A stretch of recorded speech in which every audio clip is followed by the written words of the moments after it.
नमस्कार। योग एज जीवन इस श्रृंखला के अंतर्गत आज का विषय है समर्पण ध्यान। आज हम दांडी स्थित समर्पण आश्रम में आए हैं। समर्पण आश्रम की स्थापना वर्ष 2005 में हुई। समर्पण ध्यान में रुचि रखने वाले किसी भी जाति, धर्म, लिंग, देश के व्यक्ति के लिए यह आश्रम खुला है। समर्पण ध्यान के प्रणेता परम पूज्य श्री शिवकृपानंद स्वामी जी के प्रेरणा से इस आश्रम का निर्माण कार्य चल रहा है। परम पूज्य स्वामी जी ने हिमालय में 18 साल तक ध्यान साधना की है। समर्पण ध्यान अनुभूति का मार्ग है। आइए समर्पण ध्यान से जीवन में आध्यात्मिक उन्नति कैसे हो सकती है, इसके बारे में पूज्य स्वामी जी से ही जानकारी लेते हैं।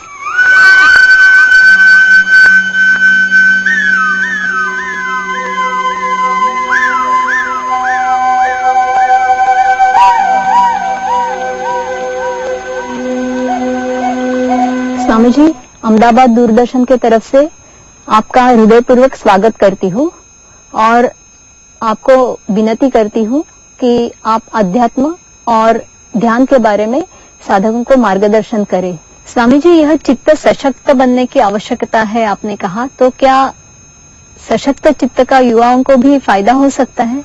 ये है ना, देखिए जैसे युवाओं के लिए मेरा मैसेज क्या है, तुम जो पढ़ते हो वो दूसरे युवा भी पढ़ते हैं। हाँ, उसके बाद में तुम ट्यूशन क्लासेस जो लगाते हो वो दूसरे भी ट्यूशन क्लासेस लगाएंगे। यानी अभी क्या है, कंपटीशन का जमाना आ गया। तो तुम्हारे अंदर विशेषता क्या है? माने तुम जो पढ़ाई करो वो तो तुम्हारे लेवल के पढ़े लिखे बहुत सारे लोग हैं, तो तुम्हारे अंदर विशेषता क्या है? अगर तुम्हारे अंदर चित्त शक्ति स्ट्रांग है, तुम्हारी चित्त शक्ति अगर मजबूत है, तो तुम दुनिया में बिरले रहोगे। तो कहने मतलब देखिए इसमें क्या प्रकार है मालूम है? पहले ना जो युग था वो बलशाली युग था। बलशाली युग मतलब जैसे भीम का युग था कि बड़ी बड़ी गदाएं लेके बड़ी बड़ी भुजाओं वाले लोग रहते थे। तो उनके अंदर ताकत का युग था, जिसके अंदर ज्यादा शक्तिशाली, जितने राष्ट्र के अंदर जितने शक्तिशाली लोग हैं उतना वो राष्ट्र शक्तिशाली। तो शक्ति का युग था, वो युग चला गया। अभी ये युग है, ये बुद्धि का युग है। बुद्धि का युग है मतलब जितने बुद्धिमान लोग जिस राष्ट्र के अंदर ज्यादा है वो देखिए, एक मर्यादा सा भी आदमी एक बम विस्फोट करके एक बड़े से बड़े आदमी को मार सकता है। मतलब अभी शक्ति का युग चला गया, अब बुद्धि का युग आ गया। लेकिन ये बुद्धि के युग के आगे भी एक और युग है, वो है चित्त शक्ति का युग। चित्त शक्ति का युग यानी जिसकी चित्त शक्ति स्ट्रांग है, जिसकी चित्त शक्ति मजबूत है, वो बैठे बैठे सब कुछ कार्य कर सकेगा। जैसे पहले किसी को बोलते कि एक दूल्हा आदमी एक मोटे आदमी को मार सकता है, कोई कल्पना करता क्या? नहीं कर सकता, क्योंकि क्या इतना बड़ा बलशाली आदमी उसको एक मरियल आदमी कैसे मारेगा? लेकिन अभी बॉम्ब से मार सकता है, अभी बंदूक से मार सकता है, अभी ऐसे हथियार बने जिससे मार सकता है। लेकिन बाद में अभी आने वाला ये होगा, एक आदमी बैठे बैठे एक जगह बैठ करके दुनिया भर के कहीं भी कुछ भी कर सकता है, लेकिन उसकी चित्त शक्ति स्ट्रांग होगी। तो ऐसे चित्त शक्ति वाले लोग जब किसी राष्ट्र में होंगे, वो राष्ट्र उतना मजबूत होगा। तो मेरी इच्छा है कि अपनी चित्त शक्ति मजबूत करना चाहिए, तो वो युवा अपने जीवन काल में बिरले रहेंगे, क्योंकि उनके अंदर एक स्ट्रांग चित्त शक्ति होगी। तो वो जो बोलेंगे वो होगा, उनके सिर्फ चित्त के कारण ही सब कुछ हो सकता है। स्वामी जी, आज का युवा वर्ग जो पश्चिमी रहन सहन को अपनाना चाहता है और व्यसन का शिकार बन रहा है, उनको समर्पण ध्यान किस तरह से सही दिशा दे सकता है?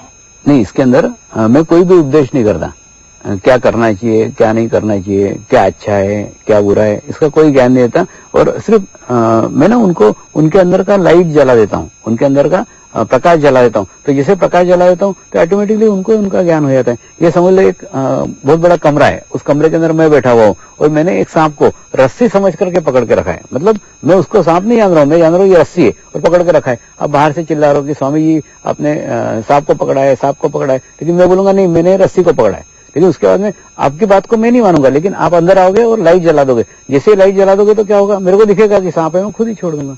तो उसी प्रकार से क्या होता है, कई बार मनुष्य कई गलत चीजें, गलत व्यवहार, कई चीजें अच्छी है करके पकड़ के रखता है। वो सोचता नहीं ये तो बहुत अच्छी है, ऐसा करके पकड़ के रखता है। तो उसके बाद में जब उसका जागृति होता है, जागृति होने में उसको पता लगता है कि ये चीज बुरी है, तो वो छोड़ देता है। तो इसमें कहना नहीं पड़ता छोड़ दे, खुद ही खुद छूट जाती है। तो उसी प्रकार से क्या है, जैसे हम देखते हैं एखादे गांव के अंदर हम जाते हैं, एखादा पटेल प्रवचन देने के लिए आता है कि बीड़ी पीना बहुत बुरी बात है, वो जाके सोशल वर्कर समझाएगा। लेकिन वो पटेल पीछे बीड़ी पीते पीते ही कहता है हाँ बहुत बुरी बात है, बहुत बुरी बात है। कहना मतलब वो बाहर से बता रहा है, वो बाहर से ले रहा है। तो आंतरिक कुछ घटना नहीं घटी हो रही ना, इसके अंदर ऐसा नहीं है, इसमें आंतरिक घटती है। मतलब जब मैं दारू नहीं पीता तो मेरा शिष्य पी नहीं पाएगा, मैं बीड़ी नहीं पीता तो मेरा शिष्य पी नहीं। तो देखिए जैसे माँ जब बच्चे को पैदा करती है ना, तो माँ के संस्कार भी संक्रमित करती है। तो उसी प्रकार से गुरु जब जागृति करता है तो जागृति के साथ में गुरु के संस्कार संक्रमित होते हैं। गुरु अगर दारू पीता है तो चेला पी पाएगा, गुरु अगर बीड़ी पीता है तो चेला पी पाएगा। तो ऑटोमेटिकली वो संस्कारों के कारण ऑटोमेटिकली वो कभी कुछ कर ही नहीं पाता। तो मैं कुछ नहीं कहता इन बच्चों को, बोलता हूँ तुम ध्यान करो, मेडिटेशन करो और खुद अनुभव लेके देखो, खुद ब खुद छूट जाएगा। और जो छूट जाएगा वो परमानेंट लेगा, उसको छोड़ना नहीं पड़ेगा। तो कई ऐसे व्यसन है जो कई साधकों के छूट गए, लेकिन मैं सिर्फ ये कहता हूँ कि व्यसन छुड़ाने के लिए इस मार्ग में मत आओ, तुम आर्थिक स्थिति अच्छी करने के लिए इस मार्ग में मत आओ। तुम ऐसा कोई उद्देश्य लेके आओगे, वो उद्देश्य खत्म होने के बाद में तुम्हारा ध्यान छूट जाएगा। ध्यान करने के उद्देश्य से आओ तो बाकी सब चीजें खुद ब खुद छूट जाएगी। तुम्हारे पास क्या अच्छा है क्या बुरा है इसके ऊपर सोचने का भी जरूरत नहीं। जो अच्छा है आपके पास में वो रहेगा, जो बुरा है वो छूट जाएगा। तो अगर अपन बात करने बैठे कौन सी चीजें अच्छी है कौन सी चीजें बुरी, तो रात भर बात कर सकते हैं, लेकिन कोई उसका निष्पन्न नहीं करेगा। उससे अच्छा है कि ध्यान करो, ध्यान करने बाद में जो आपके पास अच्छा रहेगा वो रहेगा, जो बुरा है वो खुद छूट जाएगा। तो क्या अच्छा है बुरा है इसके ऊपर क्या को विचार करने।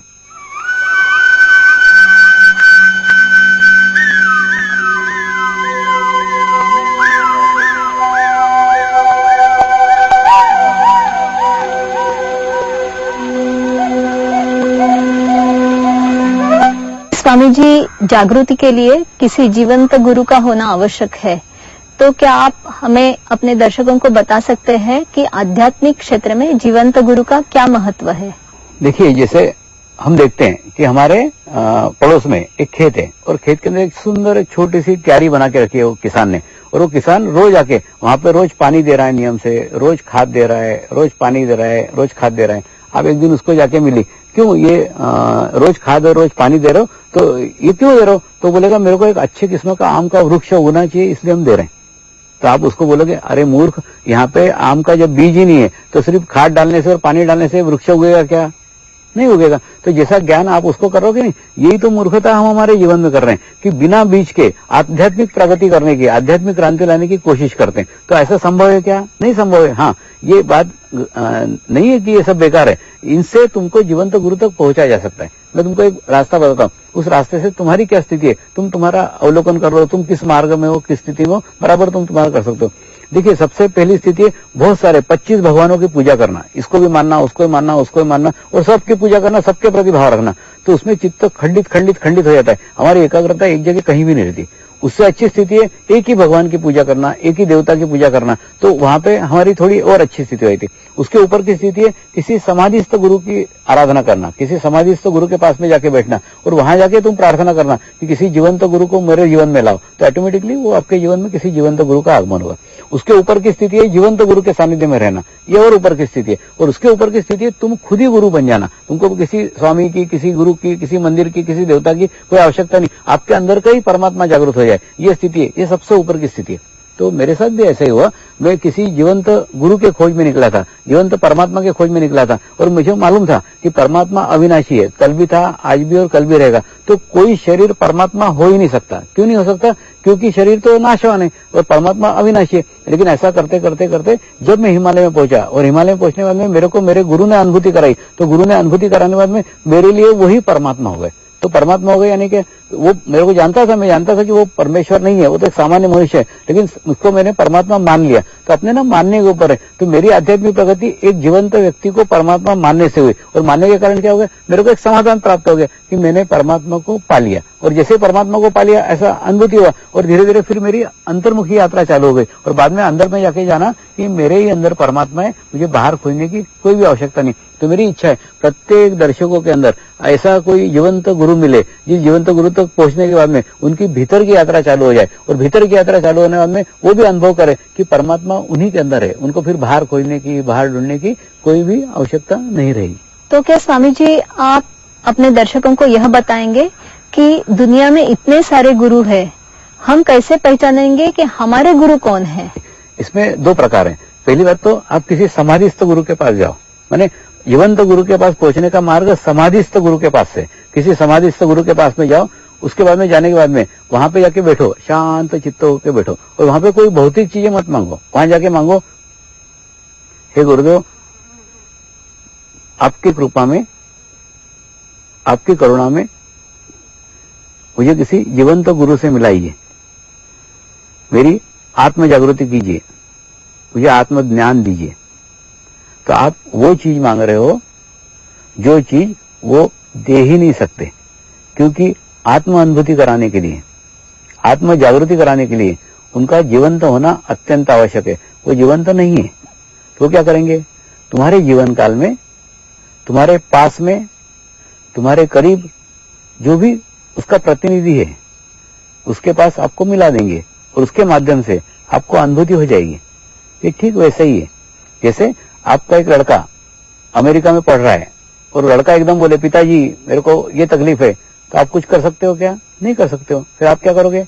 आप यहां से आपके एक आधे मित्र को फोन करोगे जो आपके लड़के के करीब है, वो आपको आपके लड़के को हेल्प कर सकता है, मदद कर सकता है। ठीक उसी प्रकार से किसी जीवंत गुरु के पास पहुंचने का मार्ग, किसी जीवंत गुरु के पास जाने का रास्ता समाधिस्थ गुरु के पास से उस समाधिस्थ गुरु के पास में जाओ।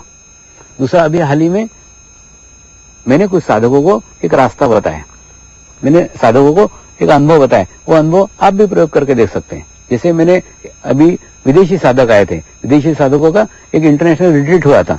उस रिट्रीट में मैंने बताया आप ऐसा प्रार्थना करो, क्या मैं शिव कृपानंद स्वामी का शिष्य हूं? क्या मैं शिव कुमार स्वामी का शिष्य हूं? क्या मैं शिव कुमार स्वामी का शिष्य हूं?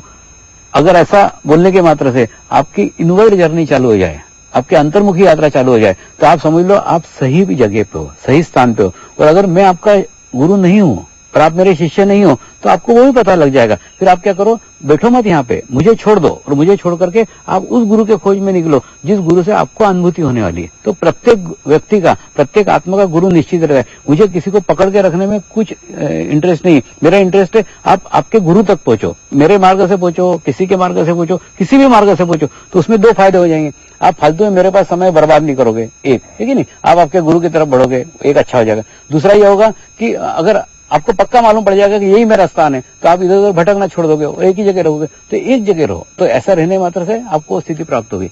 देखिए, गुरु मतलब कोई शरीर नहीं है। मैं अभी एकदम क्या बोलते हैं लेटेस्ट की घटना बताता हूँ। अभी क्या हुआ था, यहाँ पे एक बहुत बड़ा संगीत समारोह हुआ और संगीत समारोह में एक बहुत बड़े गायक बुलाए गए। वो गायक शास्त्रीय संगीत के गाने वाले थे और उनके स्वामी समर्थ गुरु थे। तो जैसे मैं ऐसा पास में बैठा होता, जैसे आप बैठे, ऐसे वो बैठ करके गाना शुरू किया। तो गाना शुरू करने के पहले उन्होंने स्वामी समर्थ को प्रार्थना किया, तो प्रार्थना किया कि आपके कृपा में, आपके करुणा में ये आज का मेरा गायन संपन्न हो। तो प्रार्थना उन्होंने स्वामी समर्थ को किया, जबकि स्वामी समर्थ उनके पास नहीं थे, लेकिन पास में मैं था। तो वो तो गुरु से कनेक्ट हो गए ना, उन्होंने गुरु को प्रार्थना की तो मेरे से कनेक्ट हो गए। और मेरे से कनेक्ट होने के बाद में जैसे ही उन्होंने प्रार्थना किया, मैं समाधि में चला गया और समाधि में जाके सहस्त्रार चक्र के भी ऊपर जाके एक स्थिति में जाके बैठा रहा। तो वो होता क्या था, वो गाना खत्म होने के बाद में वो धीरे धीरे नीचे आते थे और उसके बाद में लेकिन उनको दूसरा गाना उसी सहस्त्रार चक्र के स्थिति से प्राप्त शुरू करना पड़ता था। तो ऑटोमेटिकली उनके सब गाने बहुत अच्छे स्थिति में गए और सब गाने खत्म होने के बाद में सब हॉल खाली हो गया, उनका गाना भी खत्म हो गया, सब पूरा कार्यक्रम खत्म हो गया। मेरे को मालूम था, लेकिन मेरी समाधि लग गई, क्योंकि मेरे को ऊपर से नीचे नहीं आता रहा, आते नहीं आ रहा था, मतलब आने की इच्छा ही नहीं थी। इतनी अच्छी स्थिति प्राप्त हो गई थी, इतना अच्छा लग रहा था, ऐसा लगा कहाँ का नीचे आए। बाद में सब लोगों ने उनको बताया कि अब तुम गा के विनती करो कि वो बाहर आए। तब उन्होंने जाके प्रार्थना की और फिर धीरे धीरे उन्होंने उनके गुरु को प्रार्थना की और मैं समाधि में से बाहर आया। देखिए, मतलब संबंध मेरा नहीं था, संबंध गुरु तत्व का था। तो गुरु तत्व एक ही है, उसका शरीर अलग अलग हो सकता है। तो किसी भी समाधिस्थ गुरु के पास जाओ तो आप जीवंत गुरु के पास पहुंच सकते हो। वो उन्होंने समाधिस्थ गुरु को प्रार्थना की और वो मेरे तक पहुंचे। तो इस अनुभव के आधार पर कह सकता हूँ, अगर आपको किसी जीवंत गुरु के पास पहुंचने का, किसी समाधिस्थ गुरु के पास में प्रार्थना करो कि मुझे आत्म अनुभूति दो, मुझे आत्म कल्याण करो, मुझे आत्म ज्ञान दो, तो ऑटोमेटिकली आपके जीवन में किसी जीवंत गुरु का आगमन होगा।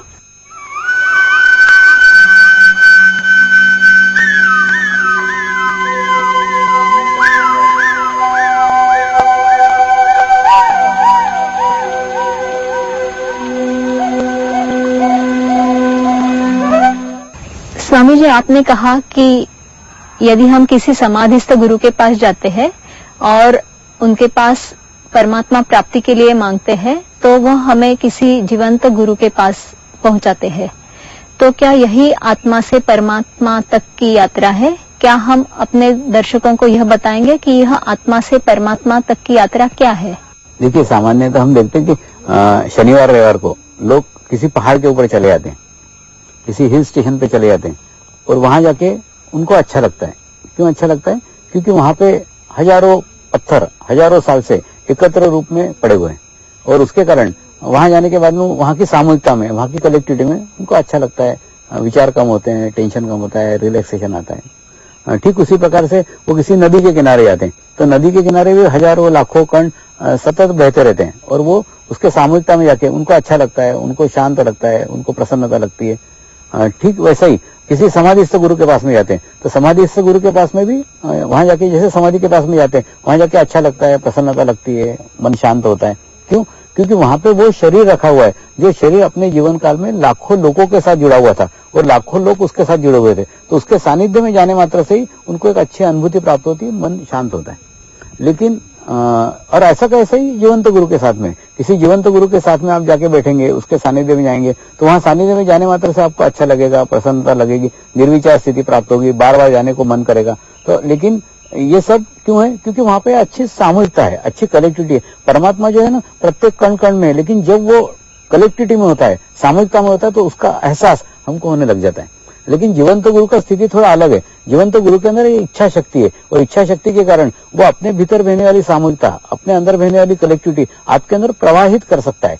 ये पहाड़ नहीं कर सकता, नदी नहीं कर सकती, समाधि से गुरु नहीं कर सकता। उनके पास है, उनके जाके अच्छा लगेगा, लेकिन वो अपनी अनुभूति आप में प्रभावित नहीं कर सकते, लेकिन जीवंत गुरु कर सकता है। इसलिए जैसे ही जीवंत गुरु के सानिध्य में जाते और इच्छा करते हैं तो वो प्रभावित कर देता है और प्रभावित होने करने बाद में धीरे धीरे हमको भी वो अनुभूति होने लग जाती और धीरे धीरे हमको भी वो ज्ञान होने लग जाता है। इसलिए जीवन में जीवंत गुरु का बहुत आगमन है। देखिए क्या होता है, आजकल की जो पीढ़ी है ना, ये पीढ़ी थोड़ी आध्यात्म से इसलिए भी दूर हो रही है क्योंकि उनको ना आजकल थ्योरी के साथ में प्रैक्टिकल करने का आदत लग गया है। सब चीज में प्रैक्टिकल, सब चीज में प्रैक्टिकल। आजकल तो कॉमर्स में भी प्रैक्टिकल आ गए, माने बीकॉम में, एमकॉम में, उसमें भी प्रैक्टिकल चालू हो गए। तो प्रैक्टिकल साथ साथ में करना पड़ते हैं। तो जब तक तुम बोलोगे, जैसे पहले के जमाने में हम बोलते थे भगवान है, तो वो आज की पीढ़ी बोलती प्रूव करो है तो हम मानेंगे। तो जब तक उनको अनुभूति नहीं आती, जब तक उसको मानेंगे नहीं। तो इसके अंदर अनुभूति है, अनुभूति के आने में वो प्रैक्टिकल को अनुभव करते हैं कि वास्तव में है, तो वो अनुभूति के कारण धीरे धीरे धीरे फिर इस मार्ग के अंदर आते हैं। तो जीवंत गुरु वो है जो उनको अनुभूति करा सकता है। सिर्फ पुस्तकों से ज्ञान नहीं प्राप्त हो सकता, पुस्तकों से जो प्राप्त होता है ना वो इन्फॉर्मेशन है। सिर्फ जितनी पुस्तक है वो इन्फॉर्मेशन देगी, लेकिन ज्ञान नहीं दे सकती। मैं आपको उदाहरण से बताता हूँ। जैसे समझ लो एक पुस्तक के अंदर एक गाय का चित्र है ना, तो गाय के चित्र से क्या क्या इन्फॉर्मेशन मिल सकती है? गाय के 4 पैर होते हैं, गाय के 2 सींग होते हैं, गाय दूध देती है, गाय लाल रंग की होती है, गाय काले रंग की होती है, गाय सफेद रंग की होती है। यानी ये सब इन्फॉर्मेशन, सब जानकारी हमको गाय के चित्र से मिल सकती है। लेकिन हम इच्छा करें कि नहीं हमको गाय का दूध पीने का है, तो गाय का दूध जीवंत गाय से मिल नहीं सकता। वो चित्र की गाय दूध दे सकती क्या? नहीं दे सकती। उसके लिए हमको जीवंत गाय के पास ही जाना पड़ेगा। तो उसी प्रकार से पुस्तकों के ज्ञान से हमको इन्फॉर्मेशन मिल सकता है कि गाय कौन सा और गधा कौन सा है। मतलब अगर कहीं पे गाय चल रही है, कहीं गधा चल रहा है, तो हम पहचान जाएंगे, अरे हाँ ये गाय है, क्योंकि हमको गाय का वर्णन पता है। तो पुस्तकें हमको परमात्मा तक पहुंचा सकती है, परमात्मा की अनुभूति नहीं करा सकती। देखिए मैं आपको एक अच्छा उदाहरण से समझाने की कोशिश करता हूँ।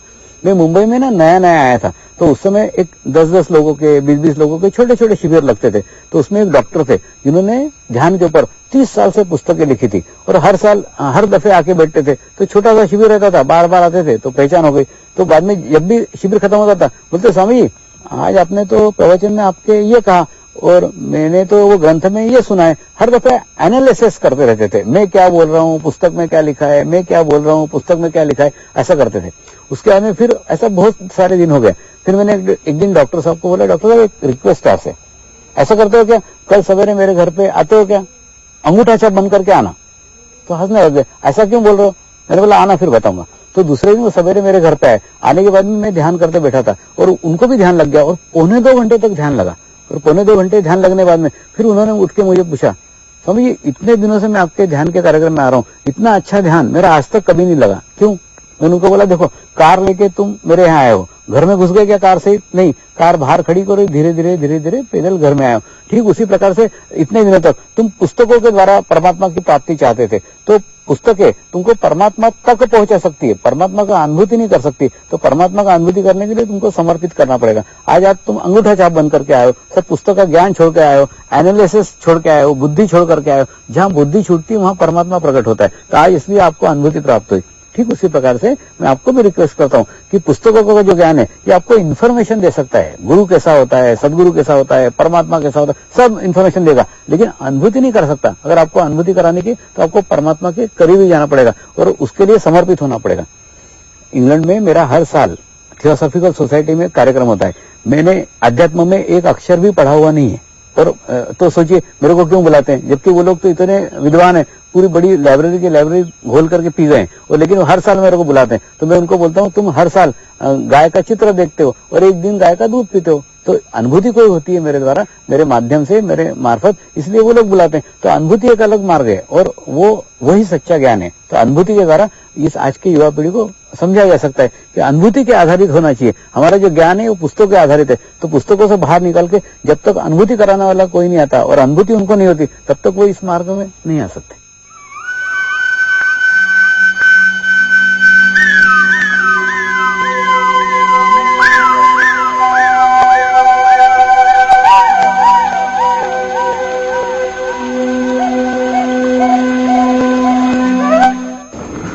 મારું નામ મોહિત કાચા છે અને હું સમર્પણ ધ્યાન સાથે 2005 થી જોડાયો।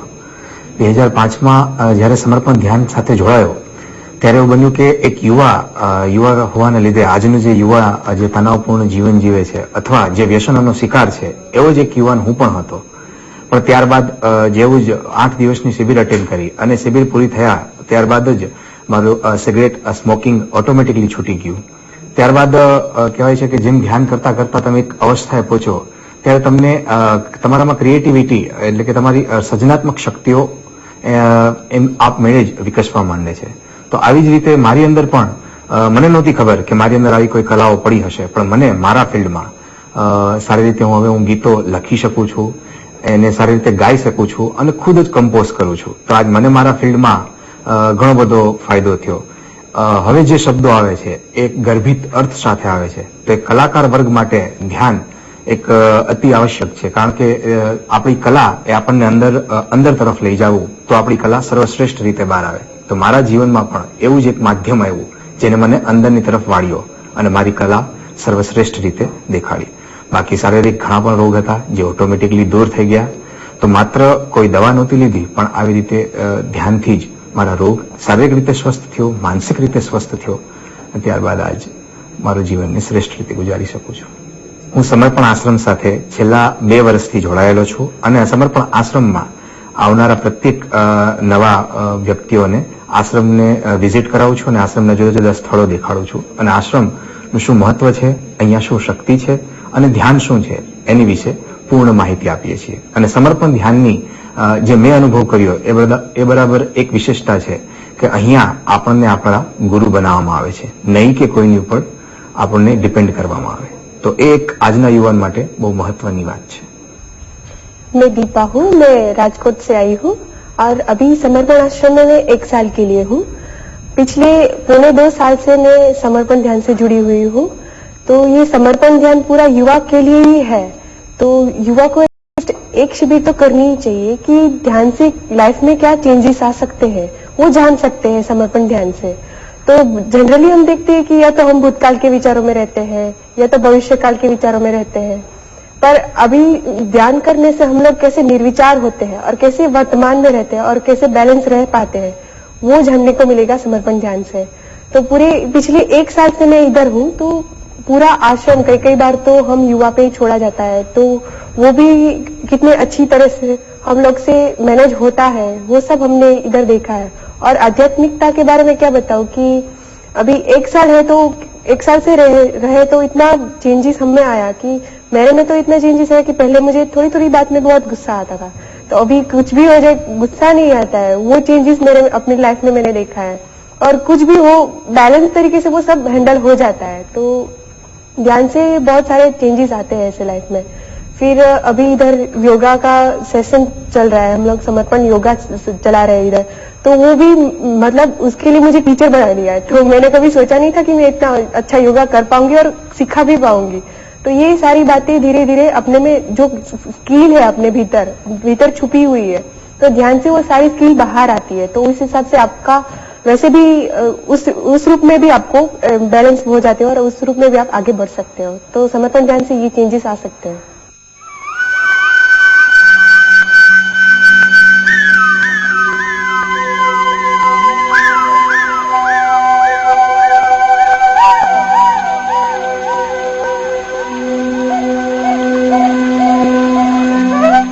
स्वामी जी, दूरदर्शन के माध्यम से आपने दर्शकों को जो समर्पण ध्यान के बारे में विस्तृत जानकारी दी, उसके लिए दूरदर्शन के तरफ से मैं आपके आभार मानती हूँ।